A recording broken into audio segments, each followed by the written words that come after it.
Hello everyone and welcome to my channel, and today I'll be reading a Neuvillette listener by me, so let's get into it. Neuvillette was realizing that maybe regaining his full dragon authority meant a couple of things that he didn't realize sooner. And so, these realizations, they made themselves visible as time passed, and they were more embarrassing in the ways that they showed. Because right now, he never really thought he would be obsessing over someone's scent, let alone your own, for a reason that seemed entirely illogical. Why was he obsessing over your scent? And why did it matter so much? These questions even he himself had no answers to, and so he felt rather embarrassed, because it felt a little bit much, to be quite honest, the way he wanted to smell you all the time and to make the entire place smell like you. Was it silly? Absolutely. Mostly because he denied a lot of his own draconic urges and desires. So for them to spring on full force like this, he felt like it was embarrassing to say the least, and he had no idea how to control them. So, what he decided he would do, and what seemed like the best idea in his mind, was to do as he felt like he should, without you knowing. That way, he could avoid your weird questions, or rather very warranted ones, but he honestly had no idea how to explain his own behavior in a way that seemed sensible. And you wouldn't really understand it as you were not a dragon yourself. So, it felt like the best he could do. There wasn't really anything else that he knew that would be able to make the situation just a little bit better.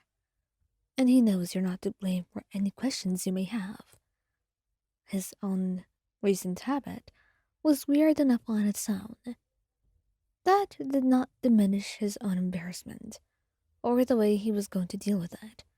It didn't change a single thing, because right now he was going into your wardrobe and looking for things and stealing your clothes. So it all went on like this. And for a while, you really didn't notice. You had no idea that your clothes supply was slowly depleting until you noticed that your favorite hoodie was not in the closet. And that's when you went to him, frowning. Neuvillette, you really didn't see my hoodie anywhere? You know, the black one that I wear all the time? Your black hoodie?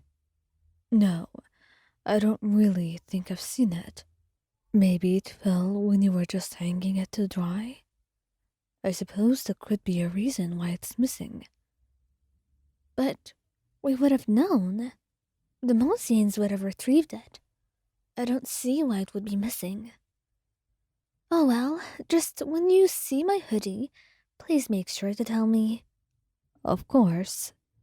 Oh, I will do my best, he said. And you've never seen him this anxious before. And it should have made you more suspicious that you left him be. You didn't want to judge him so much. But then, the way he was acting, it really continued on, and you felt like there was nothing you could do about it. Until you noticed this pattern repeating over and over again. You missing your favorite clothes and Neuvillette suddenly, mysteriously, placing them in your closet without you seeing. You only knew it was him putting them back because it was too convenient that just 2 hours after you tell him to find your clothes, he finds them. So mysteriously and coincidentally. Perhaps he was not really subtle or good at lying, and that was something even more adorable, but you really needed to know why he was hiding so much in the first place. And that's why you went to confront him, telling him that you needed to talk, and fast. And here he was, anxious and wondering what you could be wanting to talk about. So, you've brought me here, Ryan. Please tell me, what is it and what's going on? I really hope I've not upset you in any way. Oh, Neuvillette, it's really not like that. I'm not upset with you or mad. It's just a little bit weird. You know, you could be honest with me. You've been hiding a lot of things, and I know that maybe you don't feel like you have to tell me everything, and that's fine, okay? It's perfectly fine. But the thing is, well, you do need to tell me some things. I need to know some stuff. You can't just hide everything like that. Hide everything? I'm unsure of what you. Neuvillette, allow me to go into your room.